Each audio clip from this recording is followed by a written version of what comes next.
I totally grew up and want to be a real estate developer. I grew up in a small town in Ohio, and honestly, owning a house wasn't something people like us did. After college, found a job at a sign company who was putting up these signs for CVS Pharmacy. I realized I'm like, oh, there's these people called developers who are not only building the CVS, but the shopping center and the residential around it. I just remember looking up at Eric and I was like, hey, what's it take to be a developer? He's like, if you're the right person, we'll teach you the business. Absolutely. 2 weeks into joining them, Family Dollar wants us to be their California developer. June of 2010 is when I moved out to Huntington Beach, California. Best place south of the South Bay. I went on from there for the next 4 years to do 30 Family Dollars a year. Just got a 30-year career worth of experience in the last 4 years. Ding, ding, ding.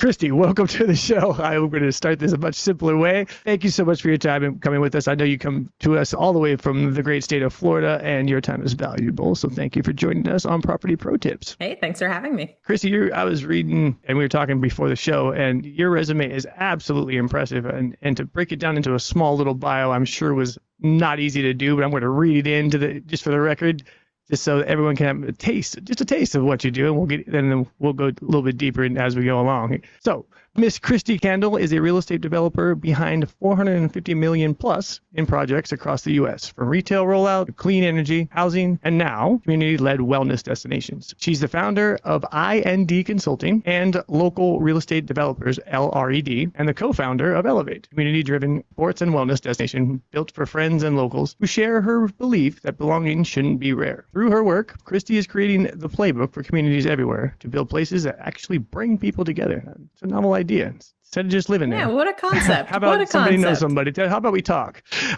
Right? Get off our phones.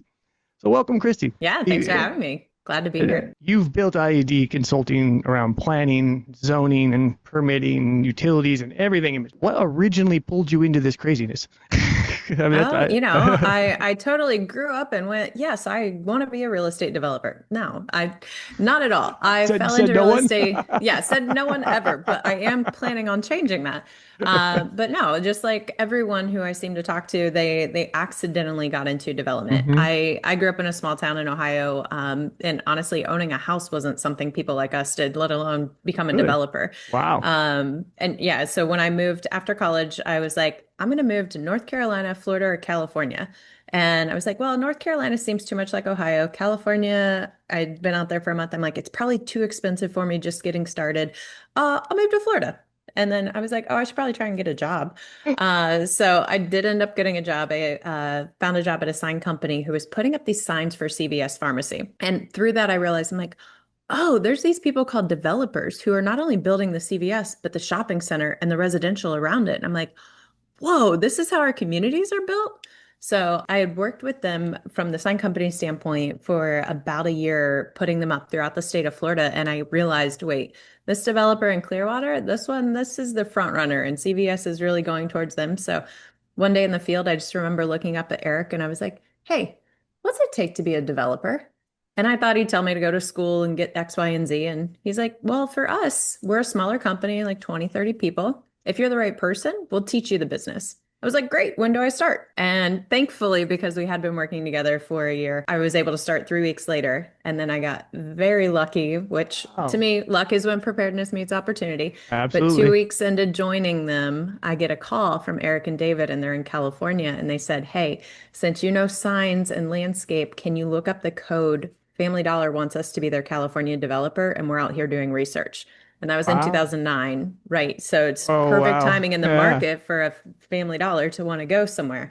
And I said, of course I will. So I would work on the East Coast projects, which were like Family Dollar, CVS, Chase Bank, Publix, throughout the day on the East Coast time. And I would keep working. I was not getting paid extra, but I would keep working and help the West Coast team, because I just knew if I could get to California, that would open so many doors. And by the end of 2009, I had convinced them I should be the one to go. And then June of 2010 is when I moved out to Huntington Beach, California. Best place south of the South Bay. Well, and it was great because I knew I'm like, get me somewhere out west. Yeah, and my uncle actually lived in the HB area. And I was like, it's going to open so many doors. I went on from there for the next 4 years to do 30 Family Dollars a year. So from San Francisco to San Diego, which actually it was like Modesto to Calexico.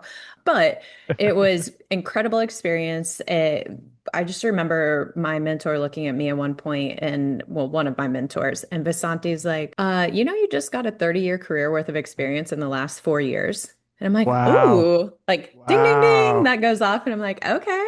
That's, But I, can't buy it, that. it, no, no, you can't. And I knew that by going to California it would open the doors if I was willing to put in the work. So from the time our guys would get the dirt under contract, then I came in, I did the city due diligence, found the architects and engineers, did the entitlements, presented at planning commissions and city councils, did the permitting, and even did the construction management. All in my early Wow. 20s. This little girl telling Wow. all these old guys what to do. And they're like looking down from their dais, like, Right. is that They're right? like, In who's city this council meetings. kid? Yeah, Who's this kid right. coming in? Like, what spunk is here? And it's just, and like the inner parts of California, honestly, there's a lot of farm towns. Oh, yeah. So it was a good fit for me to come in and go, I'm not an LA city slicker. I might live Mm. there, but I'm from a small town like you. And I know when we got Dollar General in our town, how much it benefited us. Now, I changed my stance now, and I don't think we should have national tenants in tiny towns. But it was, What, that I wasn't was your able job to to figure out. speak. Right. I was able to speak to them from experience, and I truly believed that we were creating jobs and that we were creating the missing places in their town. And it was really cool to connect on that level and meet all the different city officials and bring something to them. It all started with a sign company, correct? Yeah, Yeah, just asking a question. exactly. How do you do this? And was it the sign? Now, you were in California for 5 years, you said? From 2010 to 2018, I was in 8 years. Okay. California. And then 2015, I ended up starting my own company. Got And it. then Got it. I started slow by moving up to Tahoe. I Got was it. like, oh, I'll be close enough, 3.5 hours from the Bay Area, 8 hour drive to SoCal. So we'll do that. And then I want to say in 2020, when everything, even public hearings were virtual, my Mm-hmm. dog made me get a truck and a truck camper. So we started traveling the country. And I almost bought in the Florida Keys. And that fell through, and I'm glad it did because it's too retiree. But then in It 2021, is. we had the fires come through Tahoe, and that Mm-hmm. pushed me out again. And that time, came to Southwest Florida, and I was like, oh, I forgot how much I love this weather and the boating and the volleyball. And I was like, okay. So I ended up buying in Southwest Florida. So now I Ah, split my time between Southwest Florida and snowboarding in the winter in Lake Tahoe. awesome. Tell me, you mentioned something just briefly in there when you made the great leap from W-2 to I don't know when. Yep. A consistent every 2 weeks payment to I get paid sometimes a lot and sometimes I don't get paid much or all. Like the great Hmm. entrepreneurial leap. Tell us about that. How was that for Yeah, you? taking that leap from the W-2 to be an entrepreneur, it was a combination of a couple things. I was fortunate to live in SoCal where we would play volleyball in Manhattan Beach, and some of our friends were dating the millionaires and billionaires in Manhattan Beach, and so we got to hang out around them. I mean, I held the Stanley Cup at one point when the Kings won. Wow. Like, who gets to do that stuff? But Right. 'Cause stuff they like all that live would in Manhattan happen. Beach, right? Right. And stuff like that would happen all the time. But what I realized was they're not happy. And I'm like, why am I climbing this corporate ladder to this to make all this money if the one thing I thought we were missing in Ohio doesn't actually give you happiness or solve all your problems? And so then I also realized, wait, I'm in development. I have these golden handcuffs that if I don't leave now, while it's just me, I might get to a point where it's too expensive for me to leave and ever go start a venture because I'll have to drastically change my quality of life. So I just remember I was like, you know what? I've got to do it now. And after the first company, I actually worked for a developer in Newport Beach. And we did, because I was like, well, maybe shopping centers and maybe multifamily and maybe industrial harder or different. So I'll go figure that out. It's all the same process. Once you know the questions to ask and how to do it, it's all the same process. So that's when I was like, all right, I got to do this. I remember going shopping for a small SUV, and I laid in the back of each one and I said, okay, worst thing Ah, that happens, I could sleep in my car. Now, no one would have let me sleep in yes. my car. Yes. But I was like, I'm going to make sure I buy a car so I get a loan while I still have a W-2. And if I need to sleep in here, worst case scenario, all right, I'll take it. And just going, hey, if I get a year off and say it doesn't work, I can always go back and get another job, but I will always regret it if I don't take this bet on myself. Impressive. So very few people can claim that they've actually made the leap in such an intentional way. There's lots of stories I hear them all the time, like, oh, this happened, so I had to burn the boats, and we just kept going that way. But you actually bought the car, planned it out, and we're like, all right, Here we go. That is courage in a can at the It lowest seems level. a little crazy now talking about it, but Oh, it's it felt like amazing. I just knew inside. I knew inside that I would be Yeah. way more disappointed in myself if I didn't take that risk than taking my ego and going, okay, well, my pride got dinged. I'm gonna go back and get a real job. Right. And I was like, I gotta go. I gotta go and give myself a shot. It's Because awesome. yes, all these bad things could happen, but the what if that could happen if I do take the risk. And I'll tell you what, the very first year I replaced my entire salary and I was like, oh, this isn't just a hobby or a fun project. Like this is a real company. I started hiring my own people. We got partnered with a group in Southern California who was building hydrogen fueling stations, and they had the Mm. technology and the grants, but they needed a development partner. So we came in and slowly ended up taking over their entire account and became essentially joint venture partners was how our relationship was set up, but not technically because of the venture capital and the grants, but we just became their development arm. And for a decade, we went and we built Wow. the hydrogen stations. We built the in Livermore and in Oakland at East Bay Mud. We built their basic built out the supply chain so that way they could haul in large amounts of hydrogen, compress it, do it in different spots. And it's like, who does that? How does a kid from small town Ohio get into development and then get into hydrogen? And then, but it was always one of those things to Great. where it's the same way when Coffee Bean and Tea Leaf wanted to add nitro brew to their stores, and it was a Hmm. whole process that nobody understood how to do. And I'm like, oh, well, if you guys don't know and you're asking me if I can figure it out, I'm going to figure it out. And this is cool. So give me a Yeah. challenge, and I'm all about that. Quintessential entrepreneur. Exactly. Problems are like drugs for For us. the We just want to longest time, solve my those. sister's like, she's like, what do you do? I'm like, I solve problems. I solve I problems. have a PhD in MIH. Make it happen. I love that. You should put that on your LinkedIn profile.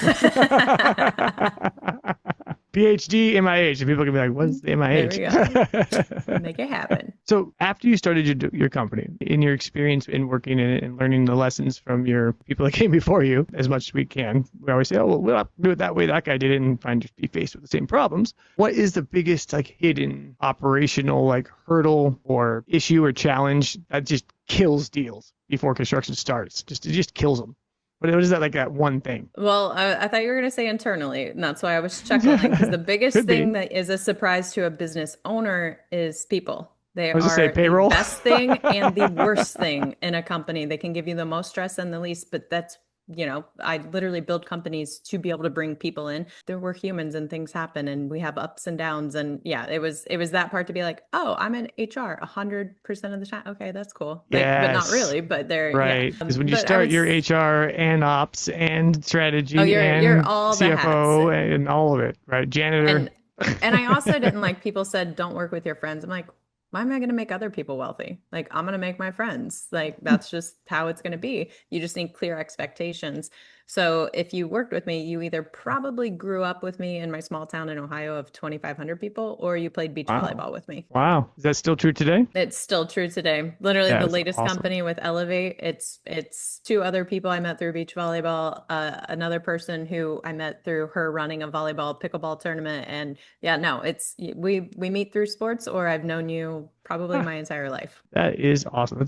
I've heard so many tales both ways, and I'm in the camp of don't work with family and friends because of I mean, I've my fired own my direct mother and my experience. brother. Oh I've my fired gosh. them, Do you but still talk? I've also fired college friends and I've fired other friends.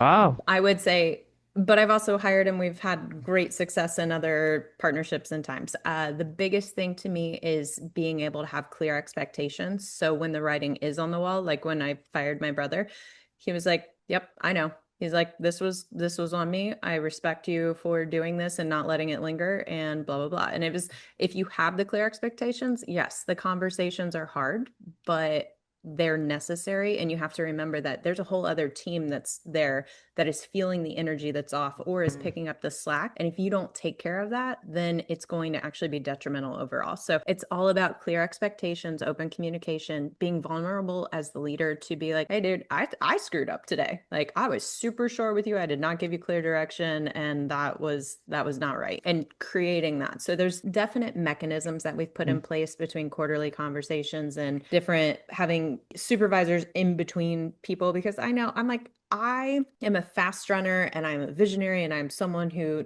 understands and cares about the bigger picture. And I know that I will miss some personal stuff or people stuff. So I purposely put people in between to be like, hey, if they need a hug, go give them a hug. And if it's time for me to give them a hug or for me to have a conversation, just make me aware so I'm just not oblivious to it. But I know my own defaults are to go, that's not my strength. So if I need smacked on the head, smack me on the head and I'll come in. But I just don't let me just charge full speed ahead and miss it. So putting the right people in place too. 100%. And that's, as an entrepreneur, it's when you're so strategically driven, it's hard Yes. to It's track like, all the wait, little we're details charging and towards that tactics. goal. Yeah. You wanted me to Yeah. stop and listen. And So when I this already came up guy's with the solution 20 seconds in and you're still talking, what? Like, oh, that we my solved that. bad. I solved that. That was done. I was on to the next 10 thing. Oh, I need to slow down because people process slower and I need my deeper thinkers who might find something that, hey, if we slow down and look at it from this angle, oh yeah, we should incorporate that. And that is one of the art forms of running your own business, right? It's not even a balance. It's like keeping all the balls in the air. Heck with balance. You can't No. balance it all because it's going all directions. Yep. Sometimes you just got to throw one higher and hope it's up there a little longer while you're throwing and catching these other ones, right? True story. True It's story. no balance here. I just read Yep. finished a book called Driven. They were talking about that. Like, you can't juggle, you can't balance this. You got to juggle. Yeah. And I was like, that Yeah. makes a lot more sense. Exactly. Open And up and and understanding, I think we get to a point where, yeah, we can't juggle all of those balls mm-mm. at once and going, you know what? I'm going to let 80% of them fall. And oh wait, the world didn't end because that 20%, that's what moved the needle. And there's a lot of things that can keep us busy and keep us in the rat race. And you had asked earlier, you're like, how do you juggle all the different companies and different things? And it's I had to get okay with not responding to every email, with not responding to every text, with going, is this going to move the needle? Is this noise? Can this wait for tomorrow? Can I delegate it? Can I do whatever? And getting very good at understanding where the priority should be. So that way I didn't walk in every day and everyone else's fire was my fire. Yes, yes. Everyone inbox dictates your day, which is toxic Yeah. when you're trying to like run multiple Yeah. things. Like I you said, literally have every notification turned off. I don't see a text message, a voicemail, of whatever. I have a watch. Someone said, well, why do you have a watch then? I'm like, well, it tells me the sunrise and sunset. It tells me the date. If I'm not on the East Coast, it tells me what time it is. I'm like, and it tells me where to find my phone because I can just ping it. And I'm like, yeah, I just, if I got pinged every time someone wanted to get me, ah, I would lose my mind. yeah, it's just like, yeah, squirrel everywhere, right? Yeah. Can Yeah. break your train of thought. You can't actually think when that's going on. Right. 100% Right. thing. Like multitasking isn't. No. Multi-thinking can be, but not Yes. multitasking. Yes. It sounds like we've been reading the same books. Oh, yes. All the books, all the podcasts, all the everything. So tell us a little about your consulting practice. Like when you're consulting with a developer, I'm assuming you're consulting with developers and how to get like entitlements and such like that, right? Like permitting. Usually that's from my experience, having a development company for a little while myself before I sold it, was like, you're like, how are we going to get this entitled? How are we going to like, get the permitting? Do we have an expediter? Do you know someone out of the city, et cetera, et cetera, et cetera? What was the most common mistake you saw that new developers coming in or owner operators coming in were doing or make? I would say the most common mistakes were not doing the proper due diligence up front. And that wasn't because they didn't want to do it. It was they just didn't know to ask the question. And that's where, having done hundreds of projects throughout California and understanding the red tape and working with hundreds of cities and counties and water departments and DOT and power companies, you start to go, oh, if I ask these questions up front, it's going to uncover all of the things that come out to bite people later. Because too many times a developer would say, oh my gosh, like we got here and it surprised me. Like there was a project that we worked on and they were under construction. It was a 5-acre commercial project with out parcels, multi-tenant buildings, several national tenants. They didn't have water rights. They did Wow. not have the right to have water at their property. I went and spent the next 6 months digging up Wow. how exactly water works in California, all the way down to the Nichols family who has all the water rights. And then they ground lease them or sublease them.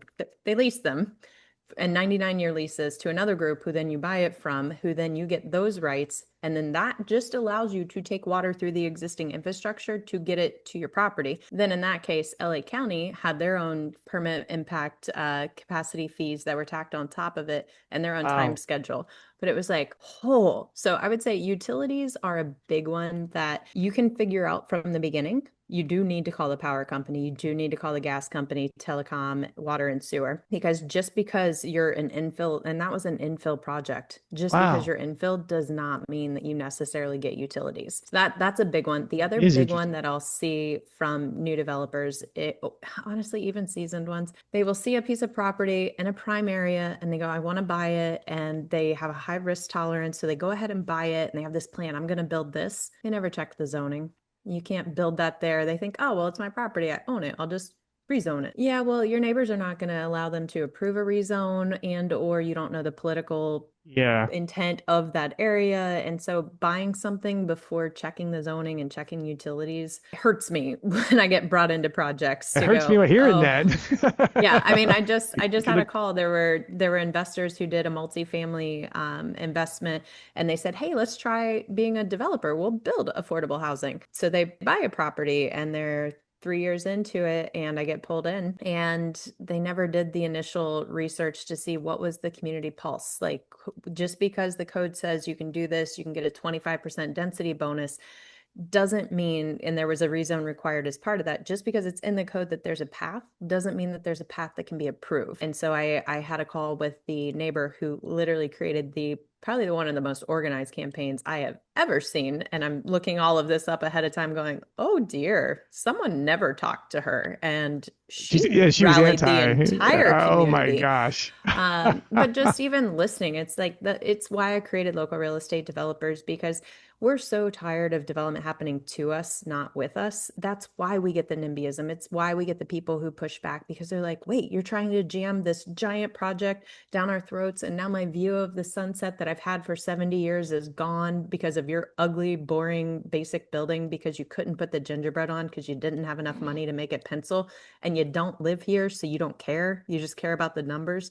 So it's like, there's such a disconnect in that Mhm. that you can solve ahead of time, even if you're not a local, by asking the right questions. It does come down to the right questions, right? And people don't even think about that. Like, Yep. oh, the heck with the neighbors. Like, well, no, You're actually. so busy going, what do my numbers work? Does this? How am I going to raise capital? They need XYZ expectation, and looking at it like a business, which it is, but development is very people oriented and relationship oriented too. It absolutely is. And it's going to cause you, in my experience, things happen to a job site mysteriously in the night, especially when Oh copper yeah. enters a place.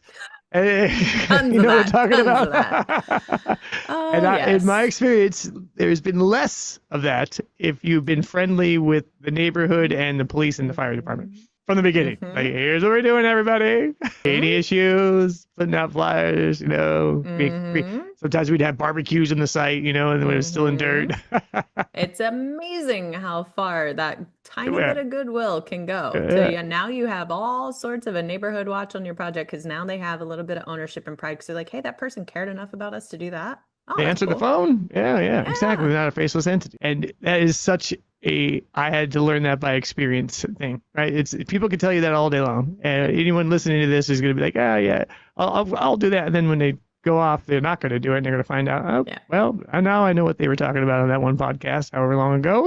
Or you Yeah. do the obligatory meeting where you go, okay, cool. Oh, The it was neighborhood on one, Zoom, the so one meeting. we Yeah. held the neighborhood one on Zoom. It was great. It was done. Hey, cool. We checked a box. Nope, there were Mm-hmm. people on the other end of that box. You didn't take care of the people. Yep. There's all those dark screens that were like And you're taking notes. Yeah, and you're not going to win them all. So I also, No. when I moved up to Tahoe, I ran for county commissioner.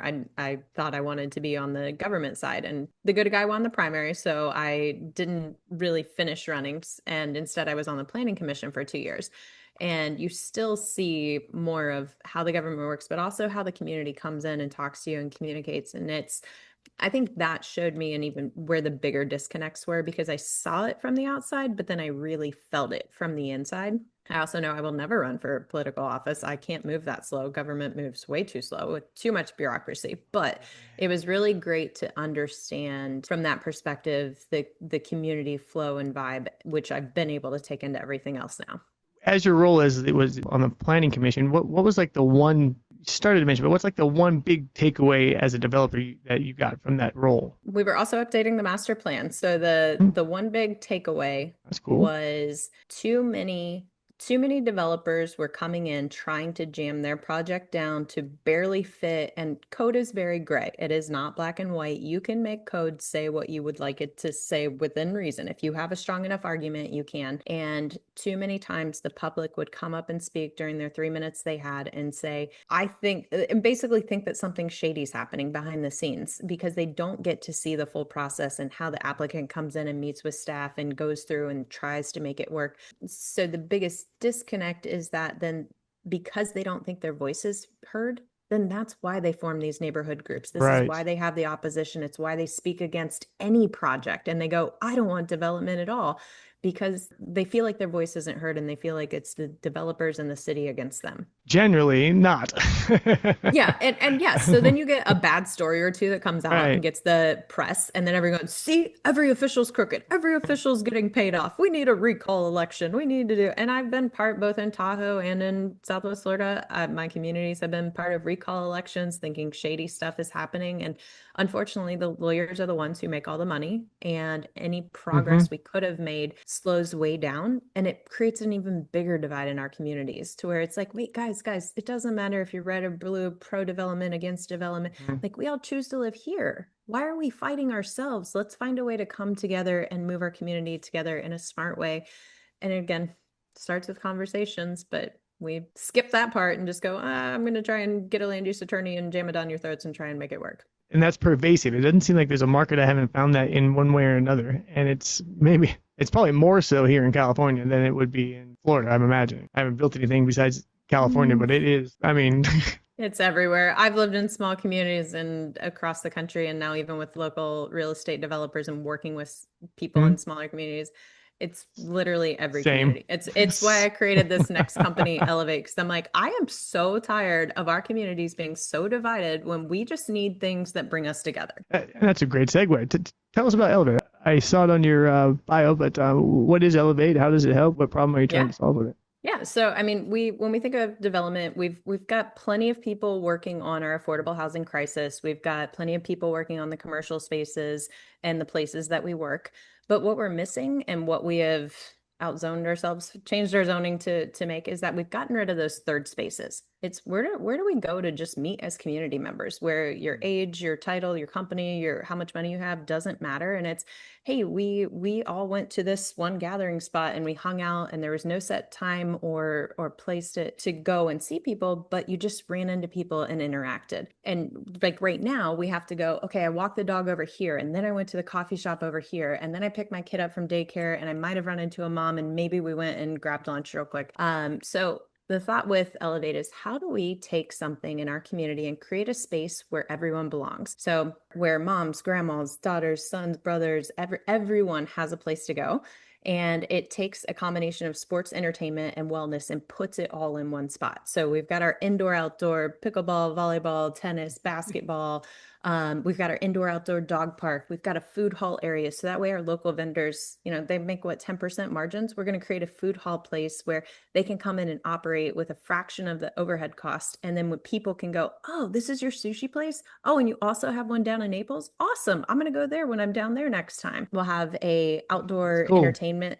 Yeah, we'll have an outdoor entertainment line where you can have movies, you can have music, concerts, games, everything in the middle. And then for the Florida locations, we'll have a lazy river around it. That is our I was going to feature that we say. must have. So you can listen to music and or, watch the pickleball games happening. And then we'll also have an immersive building, so a much smaller version of the sphere, but really taking in the technology component and using it for, you could create a fake winter wonderland, or you could use it as a way to go, hey, cool, we actually want to help you with your wellness, and here's this, and here's nutritional stuff that we can teach you. So kind of to use it in whichever capacity, whether it's teaching or just an immersive experience. And then we have our wellness component, which seems to be missing. There's lots of pickleball, bar, hangout, Right. cornhole spots, but what about the mom who wants to do a Pilates class and has her kid during the day?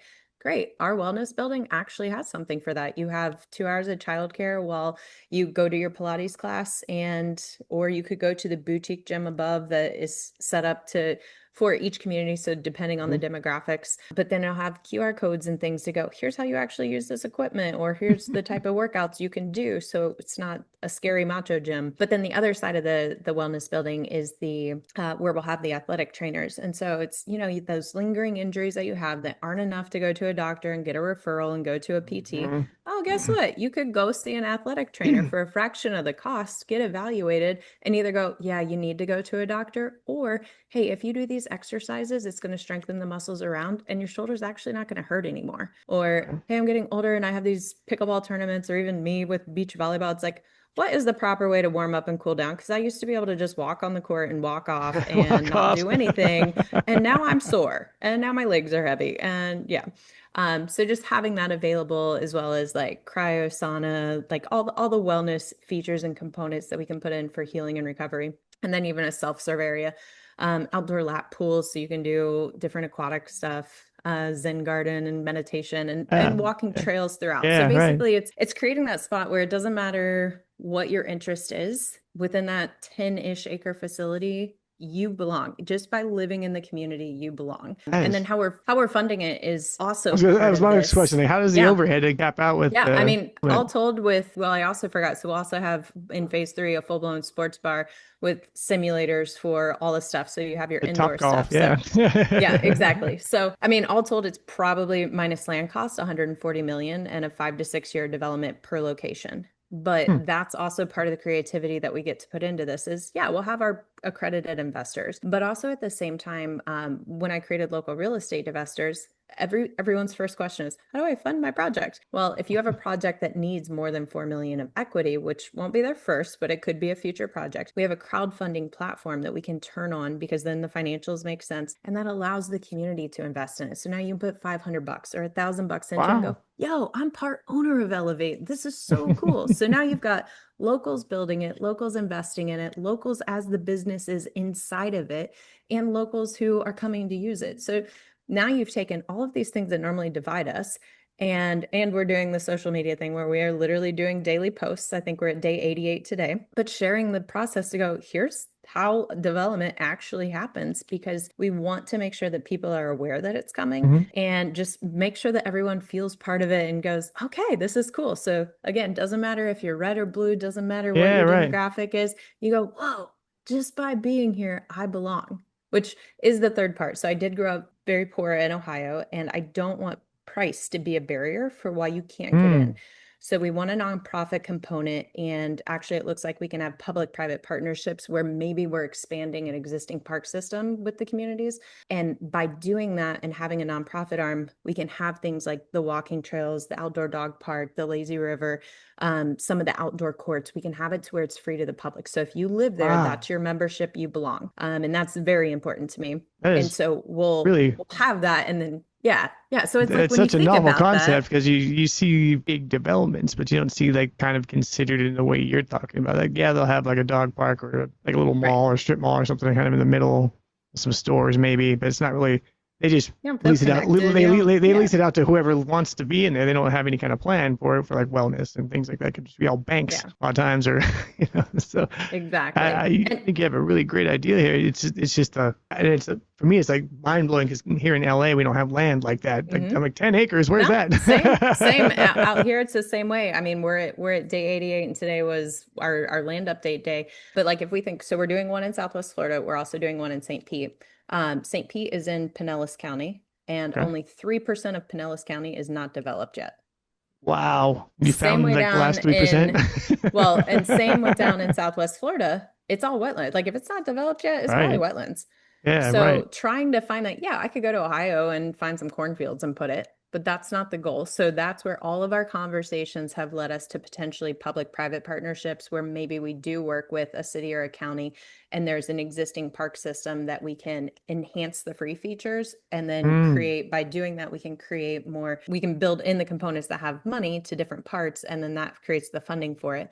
But also we're looking at master developers who are planning different larger communities and working to partner with them because they're thinking about all these amenities. And so we have good potential with both the St. Pete area and Southwest Florida to get in. Now, these are longer lead Mhm. times, but getting in early and being part of these projects to where we can provide those missing third spaces, and honestly the operations side, which is more of the hassle and more time consuming. Like, you actually have to care about the community to do that part, which these big guys do, but they also have to put these massive $1 billion deals together. So when we come in, we actually solve that problem for them. So we're getting Wow. meetings with developers who are working on $1 billion plus projects because we can help solve a small component of the overall thing. Because if they have that third space, now their houses and their townhomes and their apartments, those all sell better because now there's more amenities, and the same with the commercial around it, and same with everything else in the schools and the, so it all makes sense. It's just 100%, right? It's complex, differentiating. I say it's quite complex which, in theory, but when you're thinking about it from like, oh, I'm living there, it doesn't seem complex. well, and yeah, if you think about it, like, I've turned down so many deals that I could work with people in the past 3 to 4 years because I'm like, it doesn't excite me. Like,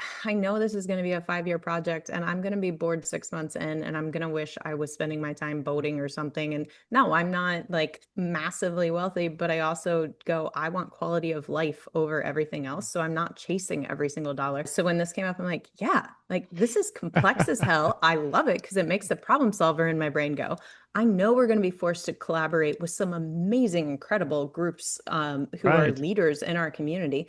And I know we then get to create spaces for local businesses, and knowing how small businesses run, go, whoa, we can provide so many solutions that help reduce their risk so they can do what they truly want to do and love and be successful. So it's just like, oh, this is Uh, so fun. It's hard as I, heck, but it's it's so a fun. great idea. Like your passion alone is going to make this happen, Kristi.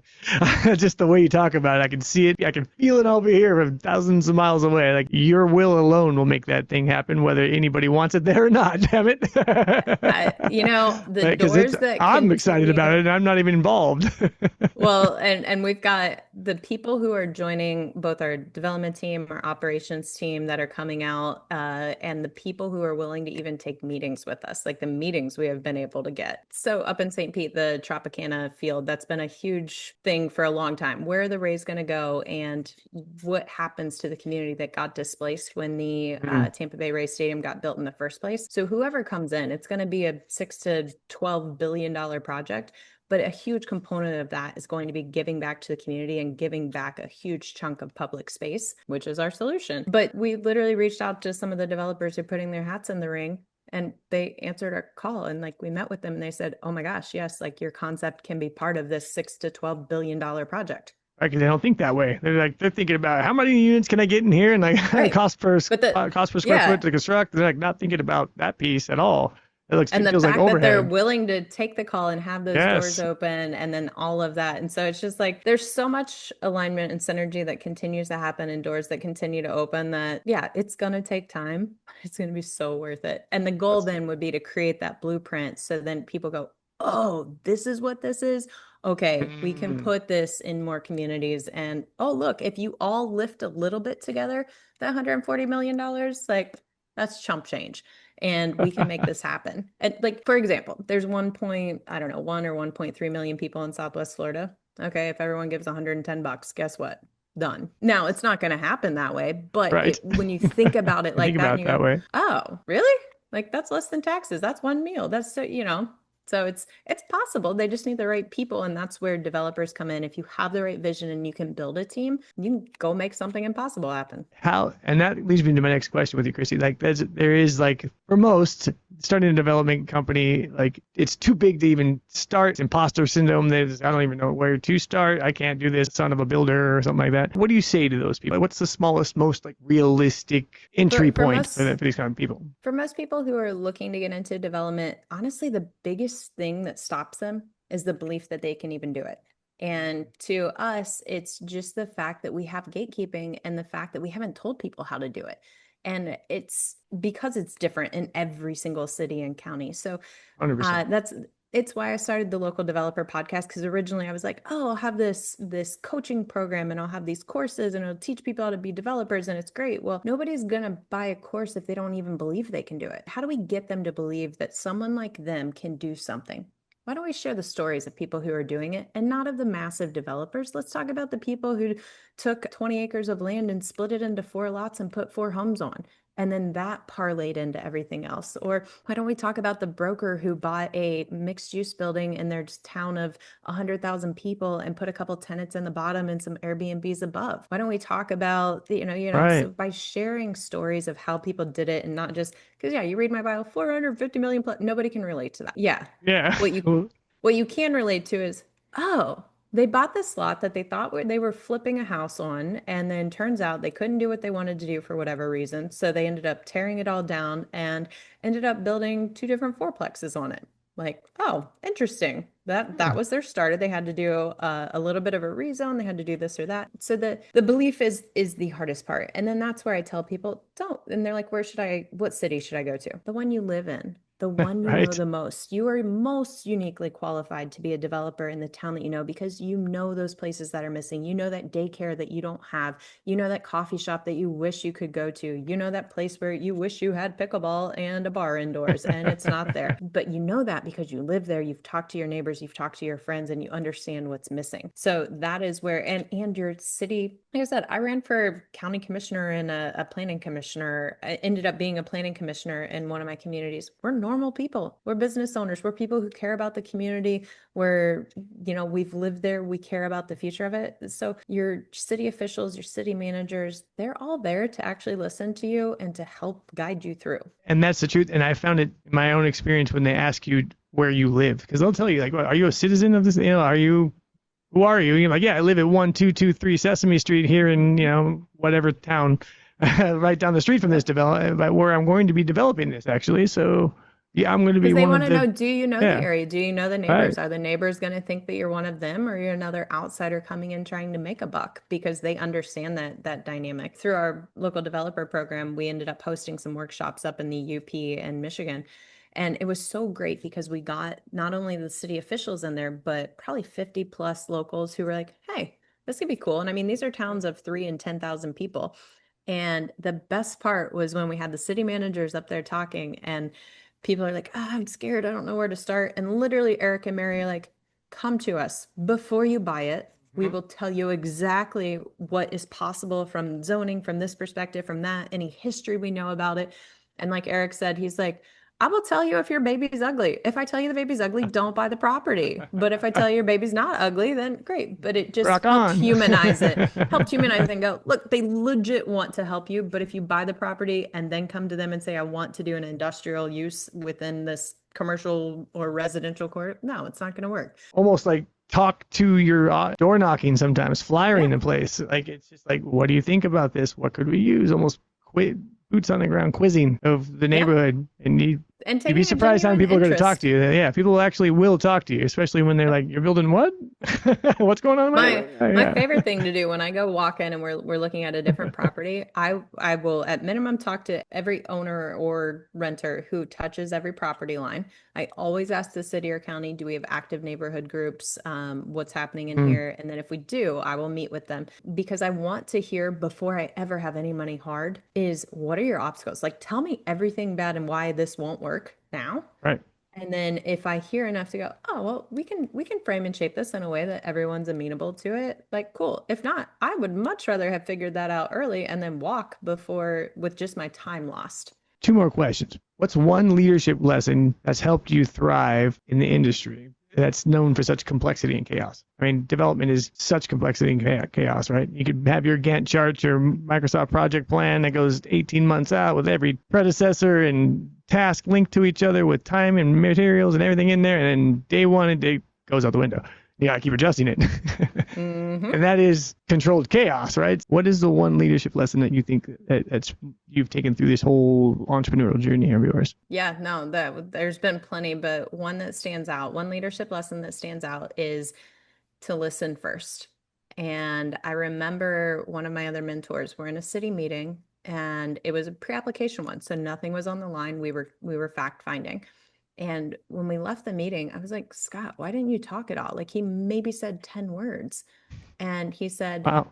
do you know how much I learned in this meeting? Like he said enough Mm, to get them going in a direction so he could gather. He's like, this is the point where we want them, because it was every city department in there. He's like, we want fire hearing what police is saying, hearing what planning saying, hearing what utilities are saying in public works and engineering. He's like, we want them to put it all out there so they understand internally where each one is at, but we want them to tell us. We don't want to come in and be the ones having the narrative and then they Mm. soak it all in and they might come out with stuff later. He's like, we want to listen first. And then, yeah, we'll structure our arguments and our site plan accordingly and our elevations, but it's making sure we're giving the space to let the other people have a voice. And it works with the city, it works with the neighbors, it works with sellers, it works so many times. If you just do that, you're going to be okay. Because I like to say development is like a chess match, a poker game, and being a detective all in one. Wow, who wins? Yeah, exactly. And that's why I'm like the dance of getting a property under contract and working through, like in California, we have lengthy PSA timing. Hmm. So getting it in, and if my deal guys didn't get me enough time, I knew from the beginning I was creating a strategy to be able to tell the property owner, hey, we didn't waste the last 6 months. Here's exactly where I'm at. We've spent $250,000. We've gotten to here. We have this much time left for this part of it. Permits are this. Here's the progress. And really painting the picture and showing them, oh, no, no, no, we've put in a lot of time and effort. It's not some dark hole where we say, we want 6 more months. Mm. But yeah, Right. all of Oh, that wait a minute. strategy going Yeah, into we're it. behind. It's like, wait a minute. Like, we're not retrading you. Here's exactly what happened. The city said that there's actually these gophers that are on the property and they're protected. So now we have a 3 month waiting period for this and that. And yeah. I only laughed. We ran into some Indian, I should say Oh yeah, Native very Native old. American Yeah. indigenous people. I'm sorry, indigenous people like shards of pottery, and that stopped the project. And in come the archaeologist. And 6 months later, we were going again. I'm like, all right. Yep. Anytime anyone sees a piece of like clay, anything, just get out of here. Like You you didn't see didn't see anything. that. You went home sick today. Because what it was in the end, it was not actually pottery from the past. It was just something someone had buried.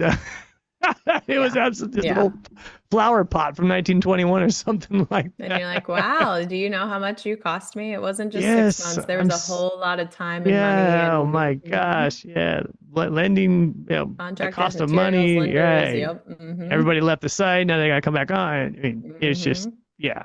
I understand. Like the blue butterfly or the rare gopher. Yeah, understood.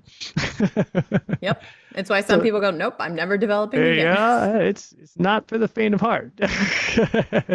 Last question. This is slanting us into the vanguard of the technological revolution. Like with AI and Mhm. automation and workflow platforms advancing seemingly doubling overnight, what part of the development cycle do you think could be completely transformed in the next 3 to 5 years? With AI is coming, it's here, and it's Yeah. moving faster and faster every seemingly day. Is I there? I am in so many groups that I feel like I am behind in what they're doing, and then I'll talk to other people who haven't even used something as basic as ChatGPT, and I'm like, okay, so I'm not behind, but it There's a is moving big. so fast compared to these other, yeah. The part that I'm probably the most excited about is where we can go with architecture and engineering and 3D modeling, because a lot of times we would design projects and people think they want something and they don't actually understand the space. They can't read a site plan, they can't see the elevations and really understand how that fits at a property. So I think the 3D part of it, but being able to also design it. So by inputting the city and county code and the state code, and by doing that, we'll still need engineers and architects to be able to make sure that it all ties together. But there's so many things now where we can tweak one thing and say, oh, we need to add one more bathroom per floor or whatever. Okay, that changes a whole lot of MEP stuff. It changes a whole lot of Right. other things, but you can literally just do one thing on a model and it automatically can recalculate. So it's going to save on a lot of our design time. And if I think about how cities plan check projects, I still will be forever scarred from Thousand Oaks, where we had a project and our plan set was 50 pages. Well, they wanted 20 plan sets that were 50 pages each, but each of the 50 pages, instead of being rolled up, had to be folded from 24 by 36 down to an 8.5 by 11. So take 50 times 20, and that's how many. I recruited everyone in that To office fold, waiting you to be had to called on. fold, not roll. Yes, I was like, 36 but by 20. and I tried to reason with them. I said, I know Have to. this is a My gosh. requirement, but your planner is going to have to unfold 50 pages when they want to review our plans. Don't you think maybe we should roll it up so the person plan checking it doesn't spend this much time unfolding? But It's little things like that to go, Wow. yes, we can use technology to then plan check the projects. And yes, you will want another set of eyes on it, but I can't tell you the number of times that I know people miss stuff, both on our design teams and on the government side, because there's so many notes, there's so many standards. So I think that it's going to clean a lot of stuff up. It'll go a lot faster. The cost to have your soft costs for architects and Right. engineers, it's definitely not going to be foolproof. And I think 5 years is probably too soon to have it fully incorporated, but that one excites me a lot because nobody enjoys that part. Nobody enjoys fully drafting one more set of national tenant stuff. Like even No. architects and engineers don't care about that. They like the more creative stuff too. So I like that fact. And at the same time, I also like the fact that when you get to construction, I know there's certain tools that people are using that what used to take them a whole day in the field, they can use I don't know, some kind of measuring tool or something that then allows them to do the same thing that would have taken an 8 hour day and get done in 20 minutes. So I love Hmm. that fact because if the cost of building are high, how do we do that? We take less time doing those things. How do we do that? Okay, by incorporating technology and mitigating things Mhm. before they happen. It'll be really cool to see. Our industry is old. It And is. It's it's right going to there be with property really cool management, to see right? how it It's old. transforms. Yeah.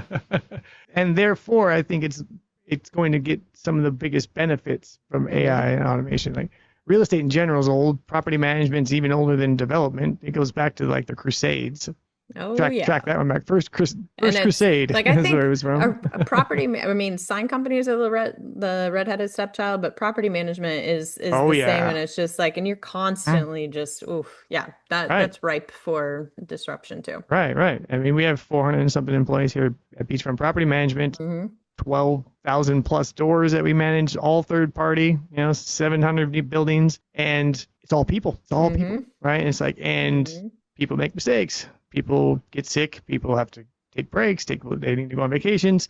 And what happens Hmm. when you got a 40-unit building and the on-site manager needs to take their week vacation, right? It's like, who's getting that phone call? Front office? Not Yep. really. The receptionist is not going to know what's going on, so you got to put someone else in place. And it's just a always continual shuffle of Hmm. who's on first, who's on second, all these things. And Yeah. then like with AI, you can have a not just an automated answering system. It's going to have something natural voice language that's going to help Mhm. you solve your problem right there. You don't need to talk to anybody. You know about And your it Lisa to will tell like you. there's definitely some automated systems that I go, oh, I'm glad I talked to you over a human. There's Right. others that I want to It's pull my hair faster. out. So we know that, True. and honestly, it feels like customer service has flown out the window so long ago that kids these days probably don't even know what that is. But yeah, so I would agree if we can get our automated systems to be on point to where they actually can understand and go. There's times where I will do Right. a chatbot or just because it's faster. I know my problem's going to be solved. Right, and there's a big range of that too, right? Some of it's like on apps, and sometimes if it's an app that's true AI, I've had send me refunds, send me a new whatever. Like, we're sorry about that. Like, I got that already cleared. It's on its way. Like, oh, thank Yeah. God I didn't make a phone call. Yeah, exactly. I didn't need to Exactly. talk to Like, oh, anybody. okay, that was great. You saved me Yeah, so that, much that worked time. out. Yeah, right. And so if it becomes actually helpful and not clunky, and that's where it's going away from the clunky. Like, I mean, how long have we had web pop up bots? Right, that's been too long. 10 years, 15 Yes. years. Right. Yes. It's now there's AI pop up bots that are they. Problem is, it looks suspiciously the same, but Yeah, it's actually one's exactly. intelligent, one's just accessing a Right. whole bunch of FAQs and spitting stuff out. Exactly. Exactly. The other part of it, do you think that in the AI on the development side, have you found any tools out there that are emerging or are out there that are actually doing something different, like something cool that's not been done before? Yeah, I think the parts I use three different ones on my projects. I do like using chat for having my projects and then dumping everything per Mm-hmm. company and per project into that because the amount of data it can synthesize Yeah, you don't and have to sit there and read all the general requirements, right? even just doing like say for our Elevate facility that's 10 acres and going, okay, cool, our wellness is this, our pickleball is this, like instead of even hiring a civil engineer and architect to draft it up, I just said, okay, what are the dimensions? What should these be? I need it to fit on a 10-acre lot. And like it was able to come up with everything. And then I went through to see, okay, let's tweak this, let's tweak that. But it was able to spit out to where now I can send that to an engineer and go, okay, here you go. Like this fits on There's just under 10 acres. And yeah, it helps with that. feasibility study done. Yeah, yeah. And I have a prompt that I put into perplexity.ai that basically I was on the phone with a broker in Beverly Hills and they're like, we get these texts all the time. There's a half acre lot And the owner wants to know if we can pay 50 million for it because they know I have a luxury condo builder, blah, blah, blah. And they're like, okay, well, normally they would hire a company like mine and it would take 2 to 4 weeks to do all the research with the codes, with this and that and the other. And I said, let me try something. And I created a prompt and I put it in. And the information that it pulled within 2 minutes was ridiculously amazing. And you could tell because it cites all the sources, you could tell you were just like, oh, you could get, and it pulled up prior surrounding uses to go, oh, there was a planning commission meeting for a similar type of use of this, that, and the other. So All like public you knowledge. could quickly, you could go, we need to still fact check this as humans afterwards. But if you need to tell this guy go or no go right away and see if you need to Right. pull your client in, like now you know, like use it. And I shared it with him. I'm like, I don't care if you aren't going to hire me for that due diligence now. That was already going to be a pain in the butt to do. Right. Like I want the real project, but that gives you a way to move faster. So you're a better broker for your clients. And so I like that as well. And it works good in primary and secondary cities. But then notebook.lm, that's That's the other one that I've heard of that. I yep. haven't messed with it too much. So Why do you what I like it? like what I like about that is that it won't go out and find other information. It will only pull Mm, information from what you give it. So I can use Perplexity and Chat to pull information for me about something. But let's say I have a meeting with a major developer and I want to know everything about them. So I'm not the ignorant one coming in to meet with them to potentially collaborate. So I have Perplexity do labs, which is their deep research one on it. I throw that into my chat thing and say, okay, here's this developer that we're going to meet with for Elevate and give it some context. Then I'll say, how could we potentially collaborate and partner together? And it spits out all this stuff. I take all of that information of the raw data, I dump that into Notebook LM, and I have it create a video and a podcast for me. And at first, I didn't like those features. I was like, why are people saying they're creating a video and podcast? Like, I just like the fact that I can search within Notebook LM and it can, I'm looking at a purchase and sale agreement and I'm having it come up with basically what an attorney would do and tell me what are all my key dates. Like, I love that part. But 100%.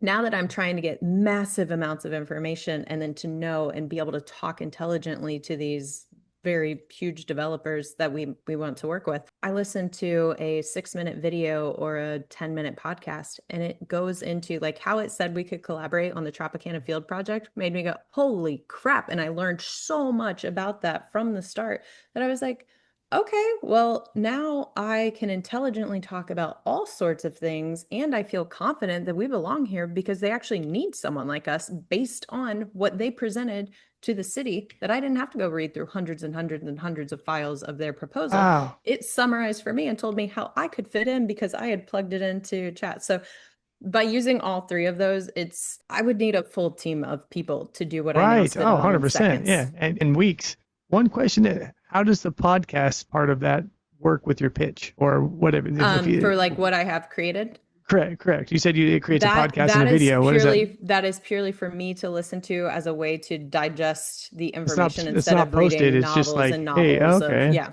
Yeah, here's like this. I'll share it with my team or I'll just tell them, That oh, is I cool. learned this, this, and this. This is how this person is connected to this person. And actually, this person Wow. has been there for 19 years. So they have the actual pool and decision making. Like it will make all those connections.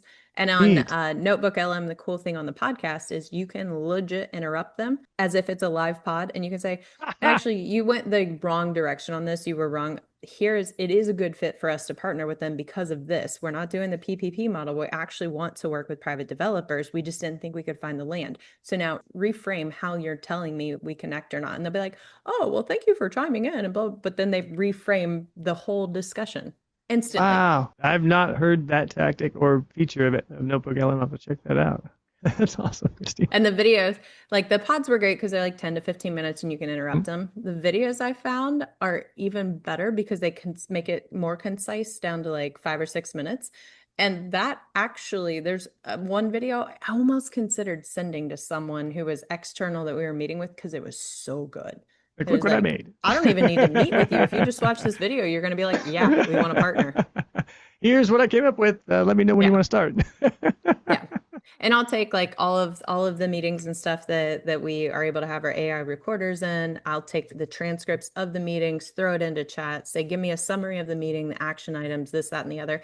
And what it does is, yeah, it'll give us the summary, but now it knows all of that information. And that just goes, hey, help me draft a follow-up email to so-and-so. And what was that action item? Didn't St. Pete tell us something about this that we can use for Clearwater? And it has all of that data there, and I don't have to go search through anything. That is cool. Everyone, that was the biggest tip of the podcast right there.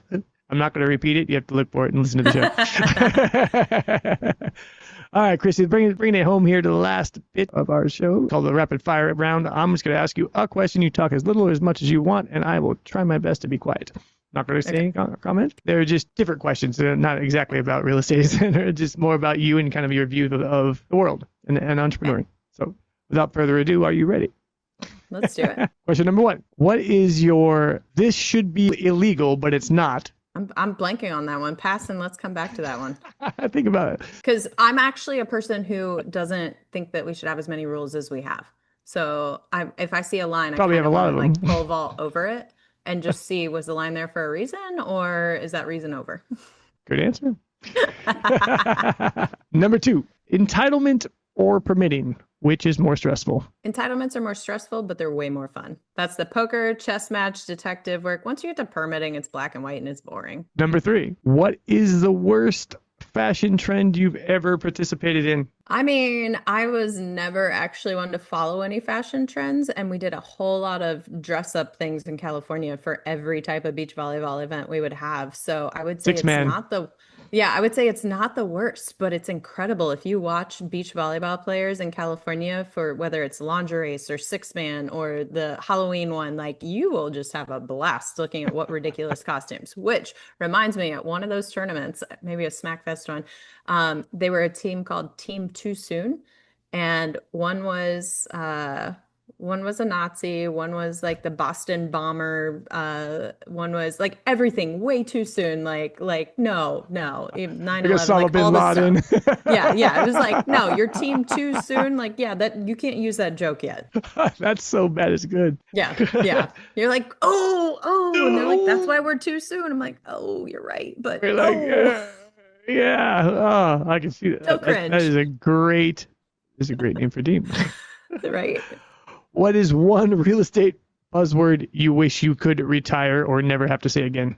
Evil developer. Evil developer. Something like that, like the big bad developer, to where if we can change the perception by changing who our developers are, then we don't have the big bad developer coming into town and shoving projects onto us. Instead, we have locals in our community who are helping improve our community together to where it's not bad to be a developer anymore. It's now a good thing because we know that it's improving our community in the way that we need it to. And last, number 5, what's one quote or piece of advice that you always come back to? It is on my desktop now. And I think that a big part of what we do is we get lost in the everyday shuffle of what we're doing. And it's remembering that you once dreamed of being where you're at now. And that applies to everyone because you are so much further than the person from last year, 5 years ago, 10 years ago, but we're so busy looking forward that we forget to pause and enjoy the journey. So just being able to put in those pause moments and go,